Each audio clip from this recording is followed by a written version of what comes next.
Muy buenas chicos, en este video vamos a hacer un análisis concienzudo de lo que son las imágenes del final de neuroanatomía.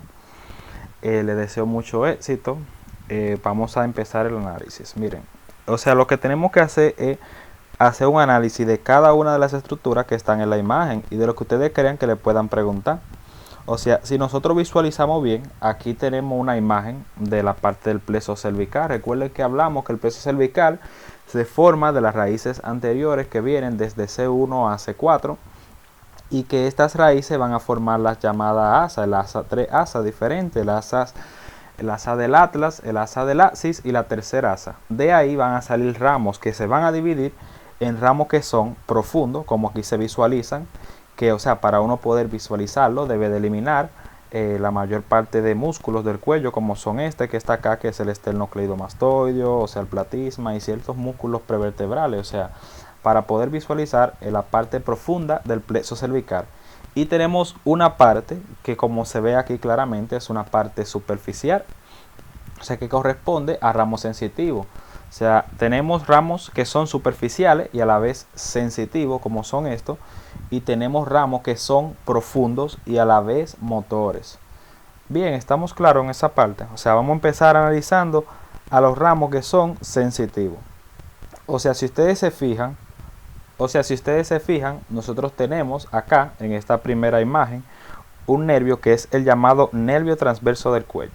Este nervio transverso del cuello se origina principalmente de la raíz de C3, de la raíz nerviosa, o sea, del ramo anterior de C3. Este nervio sale por el borde posterior del esternocleidomastoideo, como ahí se visualiza, va ascendiendo por encima de esta y por debajo de la yugular externa, y cuando llega a la piel del triángulo anterior del cuello, a la cual inerva, se va a dividir en dos ramos, un ramo que es superior y en un ramo que es inferior. El ramo superior se va a distribuir en la piel que está por encima de los músculos supraioideos, mientras que el ramo inferior se va a distribuir por la piel que está por debajo de los músculos infraioideos. O sea, es simple. Nervio transverso del cuello inerva piel del triángulo anterior del cuello. Se va a dividir en dos ramos, uno superior y uno inferior. O sea, eso está claro ahí. Y hasta lo que le digo, vean su imagen. La imagen le dice lo que inerva. O sea, miren, esto es anterior, ¿verdad? Claramente se ve, esto es posterior. Entonces, nervio transverso del cuello se va anterior e inerva la piel del triángulo anterior. O sea, con sus dos ramos correspondientes, superior e inferior. Ahora, nosotros tenemos acá otro nervio que se ve ahí, que es el nervio auricular mayor. Este nervio auricular mayor, cuando llega al ángulo de la mandíbula, se va a dividir en sus dos ramos terminales, un ramo que es posterior y un ramo que es anterior.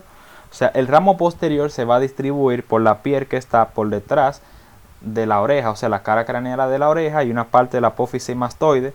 El ramo anterior se va a ir y se va a distribuir principalmente por la piel que está en el hélice y el antetrago. O sea, esa parte es simple. El nervio auricular mayor es un nervio que también se origina del asa del axis, o sea, de C3, o principalmente de C3, y sale del asa del axis. Ahora, el otro nervio que nosotros vamos a visualizar, se visualiza claramente aquí, es el nervio occipital menor. El nervio occipital menor se origina también de la raíz de C3, y este nervio asciende siguiendo el borde posterior del esternocleidomastoideo, como aquí se ve, cubierto por la hoja de la fascia cervical superficial. O sea, este nervio prácticamente va a inervar la piel de la región mastoidea y del cuero cabelludo en la región occipital. O sea, este nervio es fácil, o sea, lo tenemos pendiente. Ahora, uno aquí que lo vemos muy claramente y que me interesa sobremanera es el nervio supraclavicular. Si ustedes se fijan, esta es la clavícula, ¿verdad? Como el nervio va a distribuirse por la piel que está por encima de la clavícula, se va a llamar nervio supraclavicular. El nervio supraclavicular se origina principalmente de la raíz de C4. Y eso es importantísimo, ya que ese nervio va a poseer ramos comunicantes con el nervio frénico. De ahí que el dolor referido de vesícula se va a hombro derecho y el dolor referido de vaso se va al hombro izquierdo por la comunicación que este nervio posee con el nervio frénico. Ahora, nosotros vamos a tener tres nervios supraclavicular, uno que es nervio supraclavicular mediar, sí, uno que es supraclavicular medio y un nervio supraclavicular lateral, como ahí se ven. De ahí que la piel que está desde la parte interna de la clavícula, o sea, de la extremidad externa de la clavícula hasta la extremidad acromial, y parte de la piel que está por encima del hombro, que la vamos a visualizar en otra imagen, está dada por el nervio supraclavicular. O sea, aquí lo que tenemos que tener pendiente es eso, básicamente. El nervio supraclavicular es un nervio sensitivo, un nervio que, o sea, los ramos, un nervio sensitivo, y también que las ramas superficiales son ramas sensitivas porque se van a distribuir principalmente en la piel de aquí, que lo vemos bien cerca de la fascia. Ahora, en esta imagen tenemos que tener pendiente. O sea, aquí se ve la parte profunda del plexo cervical. O sea, de ella, la parte profunda, a nosotros nos interesa mucho sobremanera un nervio que es este que va acá, que es un nervio mixto, o sea, es un nervio mixto, y me atrevería yo a decirle que es el nervio más importante de los ramos profundos. O sea, es el más importante de lo que visualizamos aquí del plexo cervical, claramente, porque aquí tendríamos una parte del vago, ¿verdad?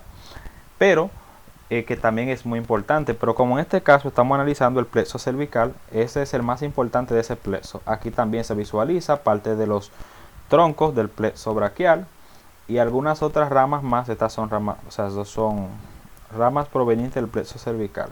Ahora, de aquí tenemos el nervio frénico. O sea, el nervio frénico, dijimos, rama más importante y es mixta.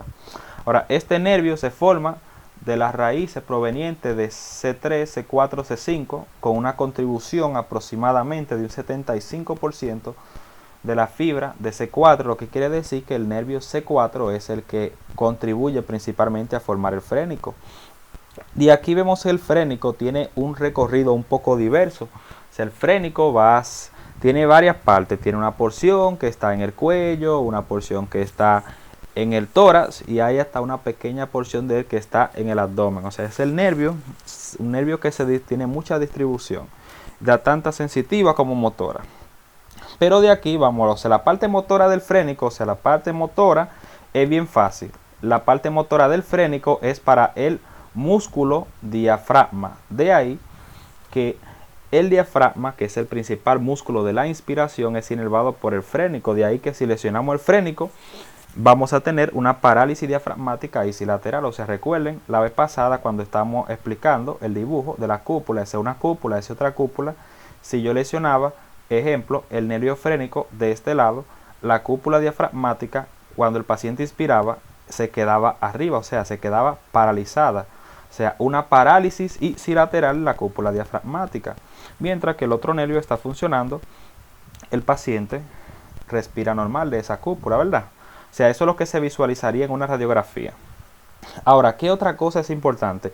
El frénico da inervación sensitiva tanto a la pleura mediastínica como una parte del pericardio y a una parte del peritoneo que está por debajo de la cúpula diafragmática. De ahí lo que estaba explicando hace un momento del dolor referido de vesícula. O sea, aparte, pero esa del dolor referido es más porque el frénico da una rama que va para el plexo celíaco, pero eso lo vamos a ver más adelante.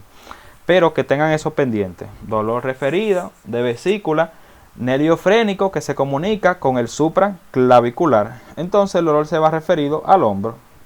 Tened eso pendiente. O sea, ahí se ven más ramos, pero diríamos que el principal de los motores del plexo cervical es el nervio frénico. O sea, vamos a pasar entonces a otra imagen. Bueno, en esta imagen nosotros tenemos lo que es el plexo braquial.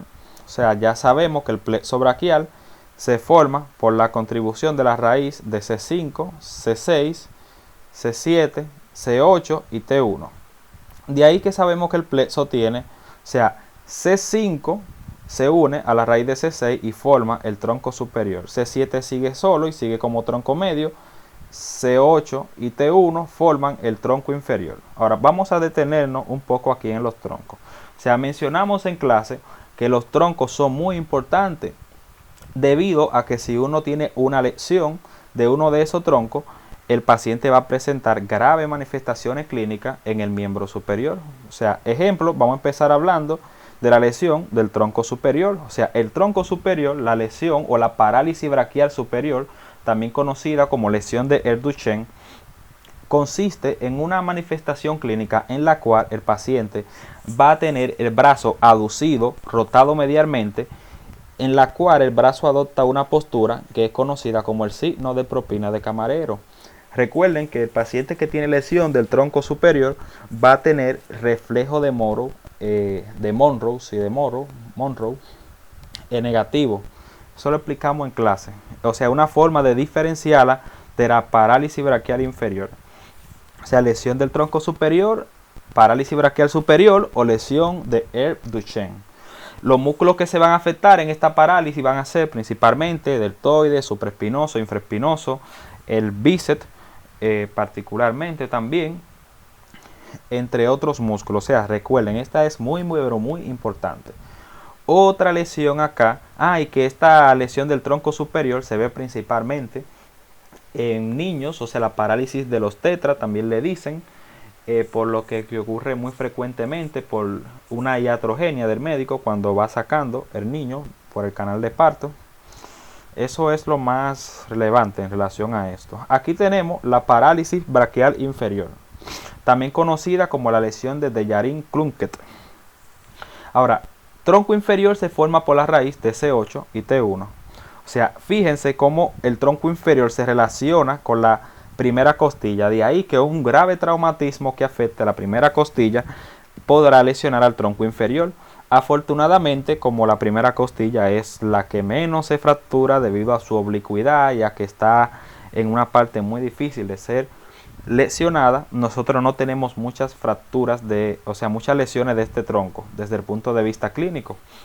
Ahora, como ustedes se fijan, el tronco inferior contribuye principalmente a formar parte de lo que es el nervio cubital del nervio mediano. O sea, aquí el tronco inferior se va a continuar como fascículo medial. O sea, de aquí que nosotros tenemos tres nervios principales. Tenemos el nervio pectoral medial, que se anastomosa con el nervio pectoral lateral del lado contrario y forma la llamada asa de los pectorales. Y tenemos nervio cutáneo medial del brazo por encima y por debajo nervio cutáneo medial del antebrazo. Esos son dos nervios que son sensitivos. O sea, también se le dicen, sensitivo para la cara medial del brazo y del antebrazo. Al cutáneo medial del antebrazo también le dicen nervio cutáneo medial antebraquial, porque inerva la piel de la cara medial del antebrazo. O sea, antebraquial es lo mismo que antebrazo. O sea, de aquí que nosotros tenemos que una lesión del tronco inferior te va a afectar gravemente la movilidad de la mano y la sensibilidad de la parte interna tanto del brazo como del antebrazo. O sea, porque la raíz de T1 contribuye, principalmente a formar los nervios que van a dar movilidad a la mano.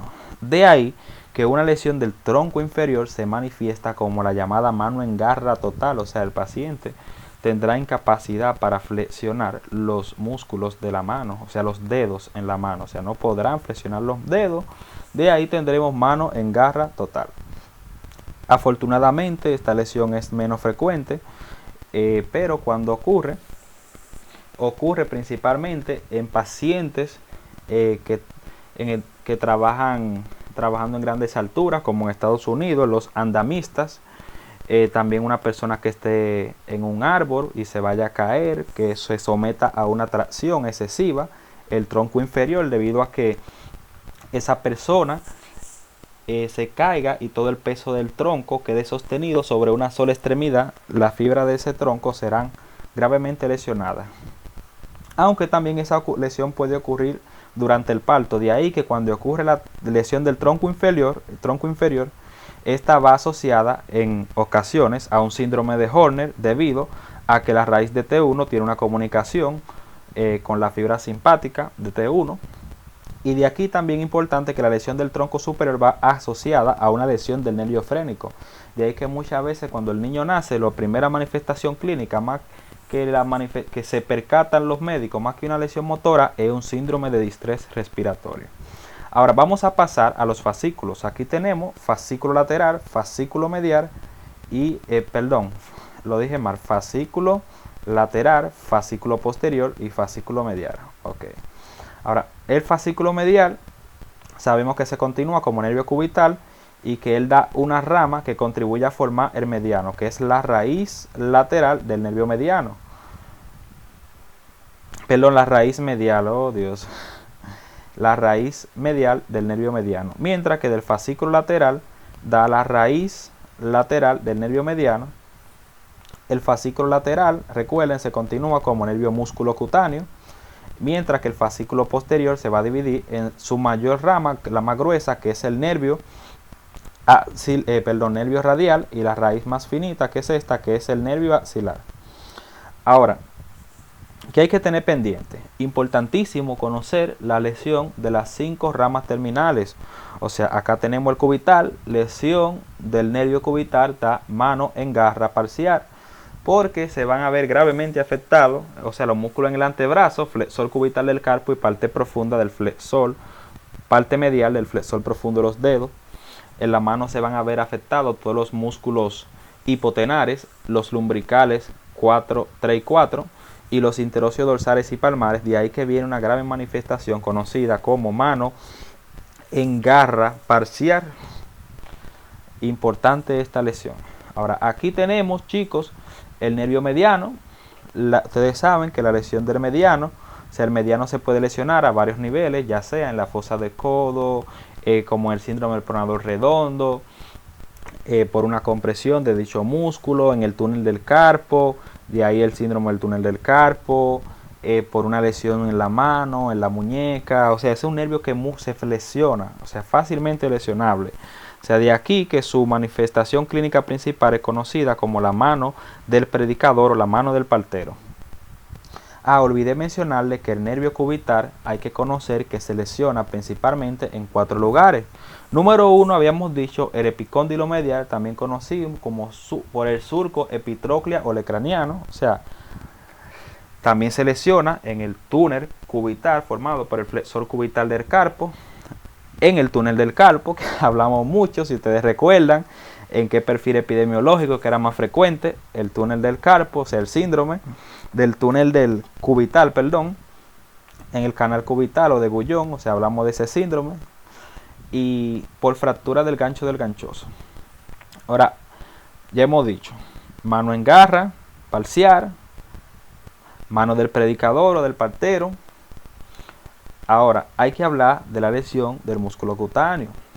O sea, el nervio músculo cutáneo es uno de los nervios que menos se lesiona debido a la posición que este ocupa. O sea, él está bien protegido en la parte interna del brazo.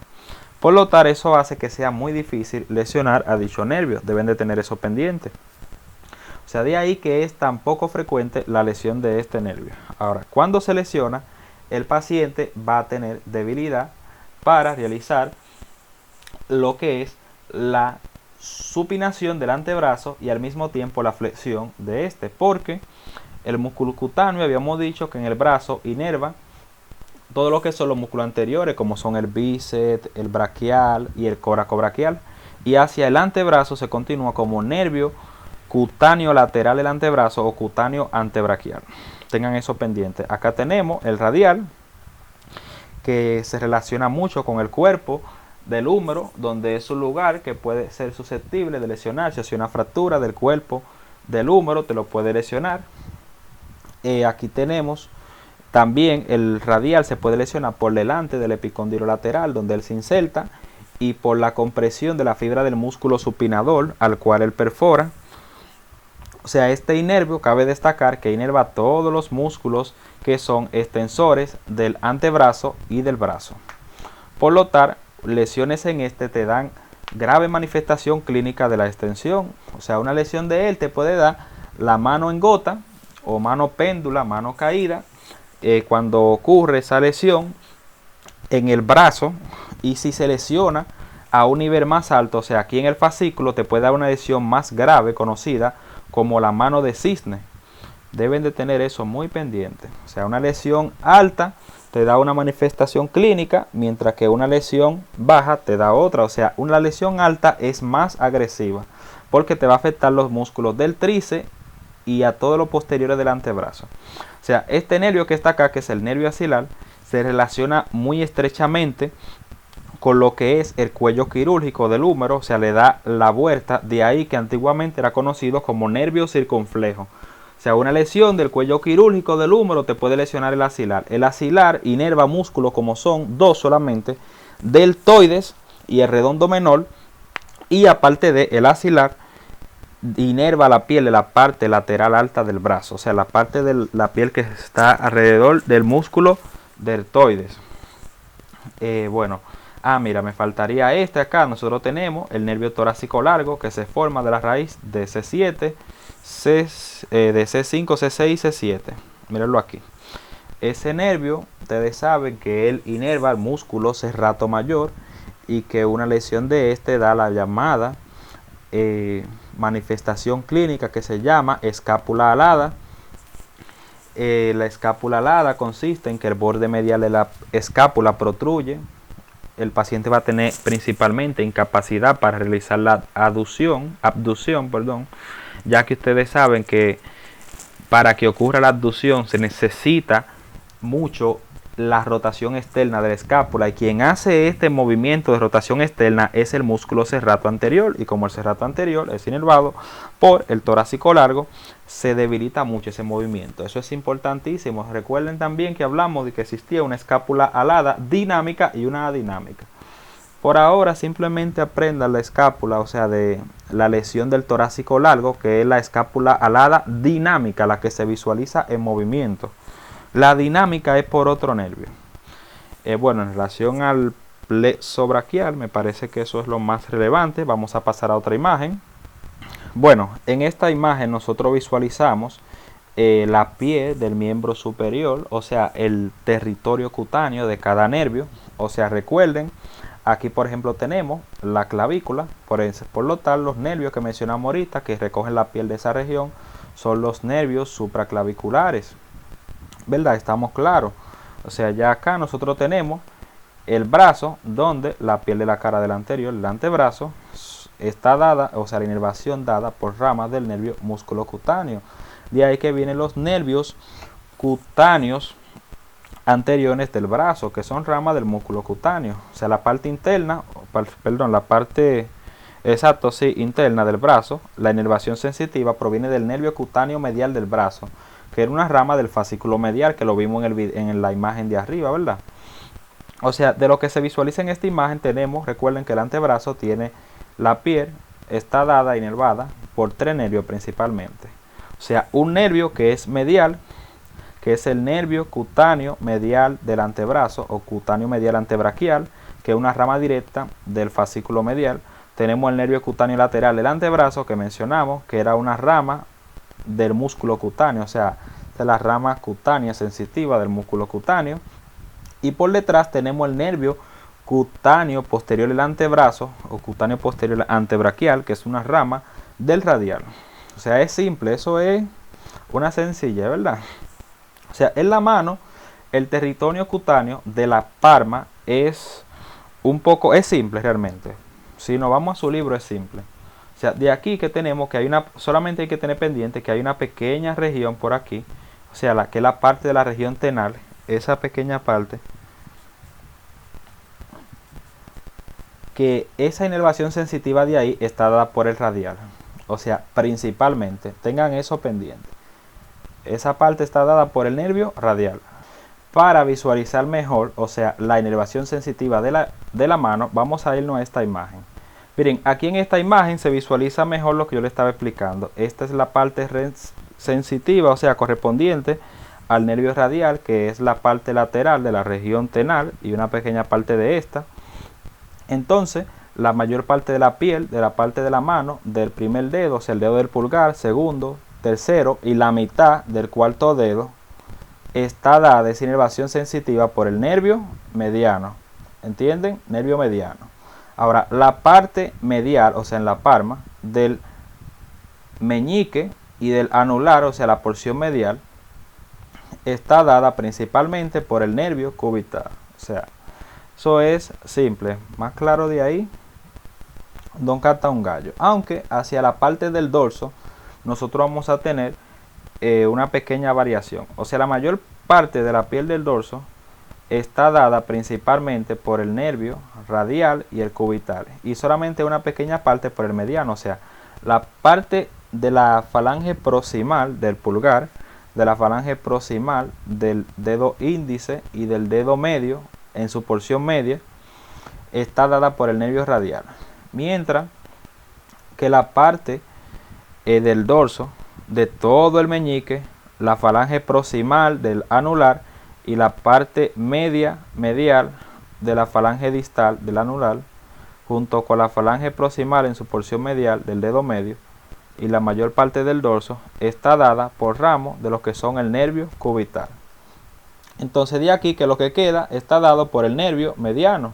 O sea, de ahí que, por ejemplo, si nosotros nos vamos a esta imagen, a esta imagen donde se visualiza la parte dorsal de la inervación sensitiva, nosotros visualizamos que esta parte, o sea, de acá, por ejemplo, un paciente se da un martillazo a ese nivel, por poner un caso, y la sensibilidad la recogerá el nervio cubital, mientras que es muy diferente si un paciente se da un martillazo acá o acá, que la recogerá el nervio mediano, por poner un ejemplo.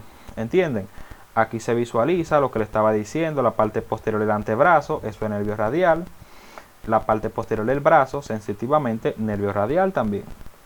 O sea, aquí entonces, de aquí en adelante, o sea, aquí nosotros visualizaríamos que el territorio sensitivo del supraclavicular es hasta este nivel acá, mientras que ya la piel de esta región, bueno, específicamente de esta región por acá, estaría dada por el nervio axilar.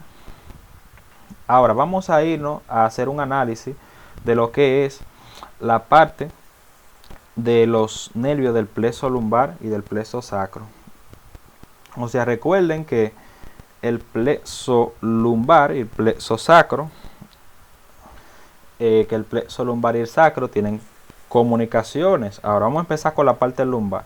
El lumbar habíamos dicho que se forma de los ramos que van desde L1 hasta L4 principalmente, o sea, L1, L2, L3, L4.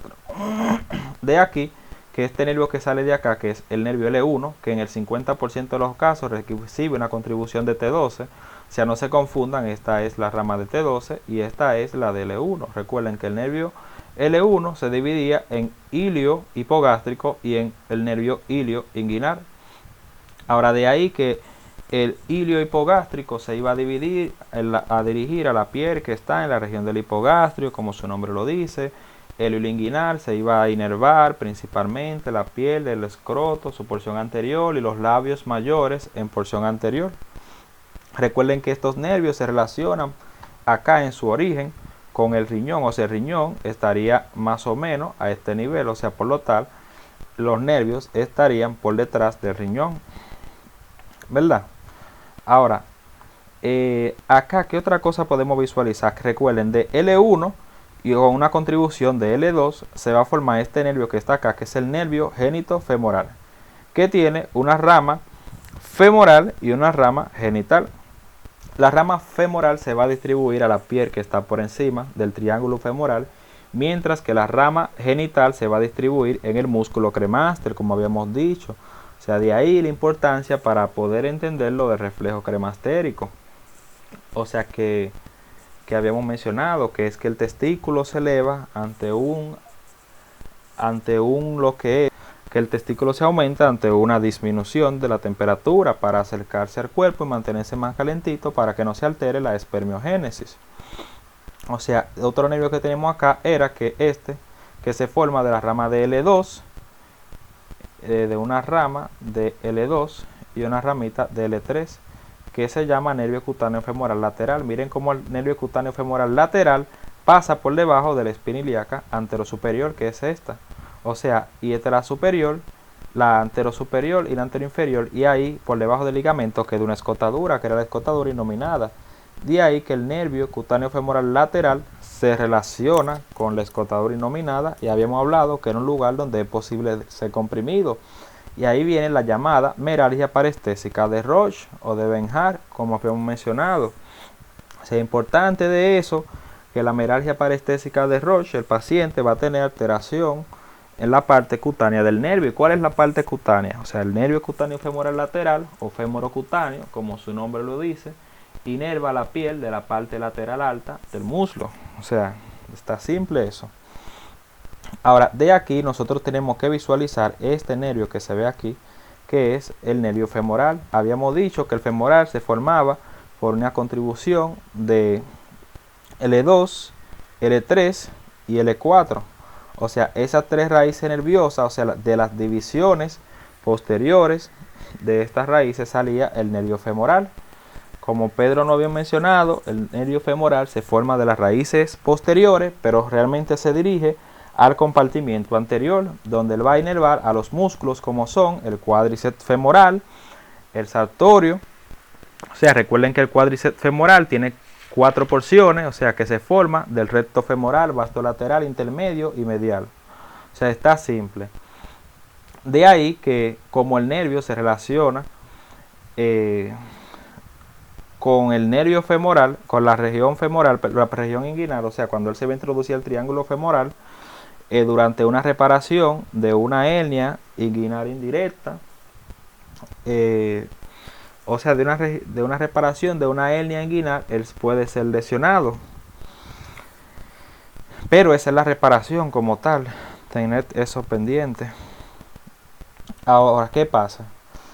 El nervio femoral, como dijimos, se dirige al triángulo femoral también, donde es un lugar donde es susceptible de ser lesionado, etcétera, etcétera. Ahora, aquí nosotros tenemos el nervio ciático.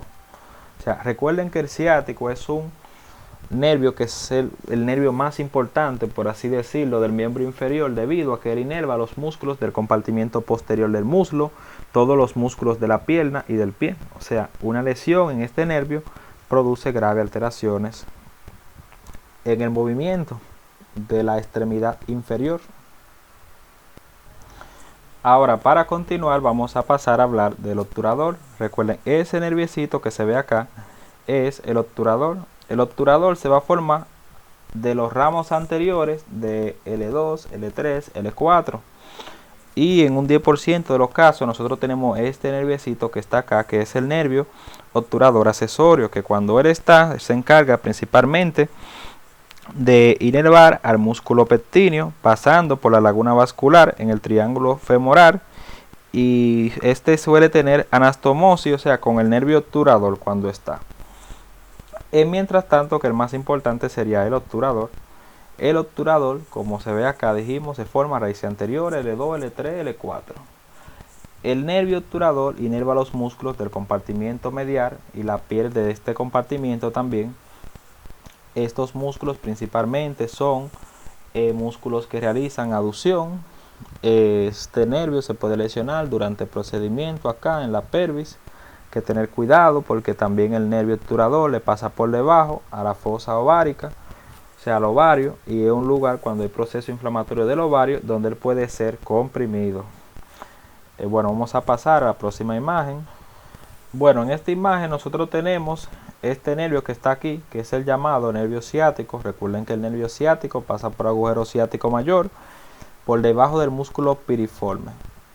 El nervio ciático se va a distribuir en todos los músculos del compartimiento posterior del muslo, los cuales principalmente realizan función de extensión del muslo sobre la articulación de la cadera y que flexionan la pierna cuando estos se contraen. El ciático, cuando llega al vértice de la fosa poplitea, se va a dividir en su ramo tibial, que se va para los músculos del compartimiento posterior de la pierna, o sea, los músculos que son los gastronemios, sóleo y plantar, flexor largo de los dedos, flexor largo del dedo gordo, tibial posterior, o sea, tener eso pendiente.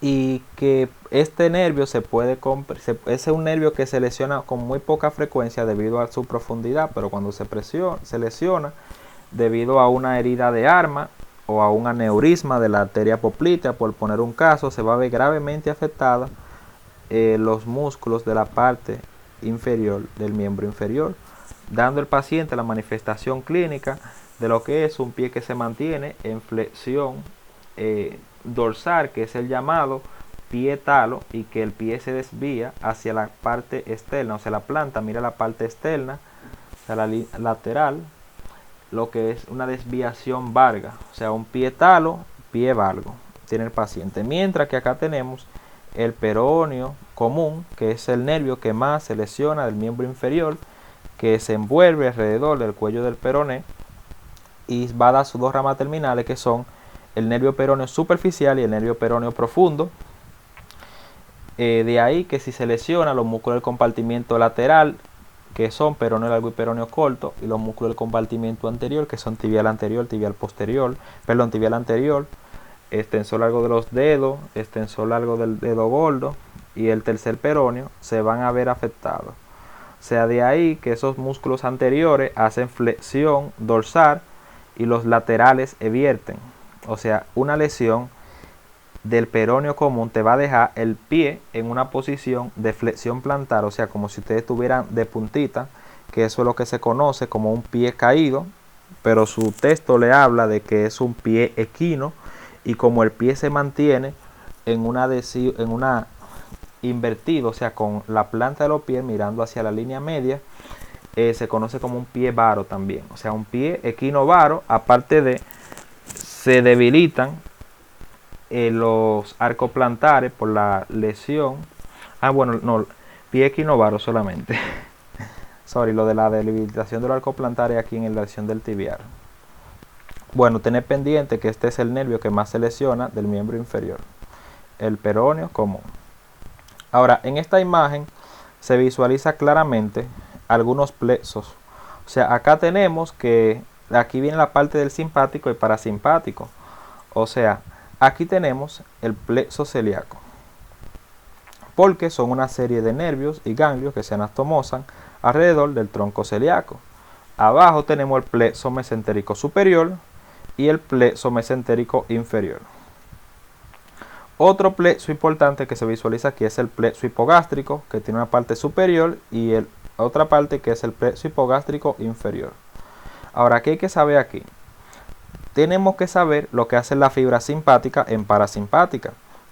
Ahora, la asociación es que recuerden lo que irriga cada uno de esos troncos arteriales. El tronco celíaco se dirige principalmente al estómago, primera porción del duodeno, hígado, vesícula biliar.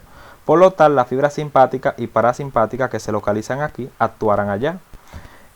La mesentérica superior se dirige hacia la mayor parte del duodeno, yeyuno, ilion, ciego, apéndice, colon ascendente, colon transverso hasta la flexura esplénica. Mientras que el mesentérico inferior, colon descendente, colon sigmoideo, recto, ¿verdad? Entonces, de ahí que ustedes sacan la función del simpático y parasimpático. O sea, hay que saber, o sea, aquí el tronco celíaco se forma principalmente por rama del esplácnico mayor, rama del vago, una rama del frénico que llega acá. Ahora, de ahí que las fibras simpáticas actuarán principalmente en el estómago. De ahí que ustedes pueden sacar qué hace el simpático en el estómago y qué hace el parasimpático en el estómago. Si así yo le preguntara a ustedes, por poner un caso, función de la fibra parasimpática en el estómago. El parasimpático dilata, o sea, el esfínter, dilata el esfínter y contrae el músculo liso en el estómago. Por lo tanto, eso ayuda a que continúa y aumenta la peristalsis. Se aumenta la frecuencia de la peristalsis. Ahora, el simpático hace todo lo contrario. Contrae el esfínter pilórico, en el caso del estómago, que es el que estamos hablando, y relaja el músculo liso de las paredes estomacales. Y así actúan las diferentes estructuras según la porción del tubo digestivo a la que se distribuyan los nervios vía la irrigación. Ejemplo, si hablamos aquí del tronco mesentérico superior, o sea, el plexo mesentérico superior, la función iría dirigida principalmente a lo que este irriga, o sea, lo que hace el simpático y parasimpático en yeyuno, ilion, colon ascendente, ciego, ¿entienden? Ahora, acá tenemos el plexo hipogástrico. El plexo hipogástrico, ustedes saben que va dirigido principalmente a las estructuras pélvicas, o sea, de ahí órganos genitales internos, vejiga principalmente, que se ve acá. O sea, por ejemplo, podemos hablar de lo que hace el simpático en el pene, por poner el caso del hombre, un ejemplo muy conocido que ya ustedes saben. O sea, el parasimpático lo para, o sea, produce la erección, y el simpático produce la eyaculación, o sea, el simpático dispara, por poner un caso. Ahora vamos a hablar, por ejemplo, en el caso de la vejiga. Recuerden, o sea, el parasimpático media la emisión de orina, o sea, que uno pueda orinar. ¿Y cómo hace eso el parasimpático? Para eso él relaja el esfínter de la uretra y contrae el músculo detrusor, mientras que el simpático disminuye, o sea, evita que usted se orine, haciendo que se contraiga el esfínter y se relaje el músculo. O sea, hagan la asociación siempre de que si ustedes van corriendo, o sea, se activa el simpático, usted la digestión se le disminuye, a usted no le da deseo de hacer pipí, no le da deseo de hacer pupú, o sea, de evacuar, y viceversa cuando uno activa la fibra parasimpática, que ya cuando usted está más relajado en su casa, en un sillón, que a ustedes le da hambre, comen, hacen digestión en descanso, le da deseo de orinar, le dan deseo de evacuar. Haciendo esa asociación les irá muy bien en esa parte. O sea, analicen simpático y parasimpático en tubo digestivo.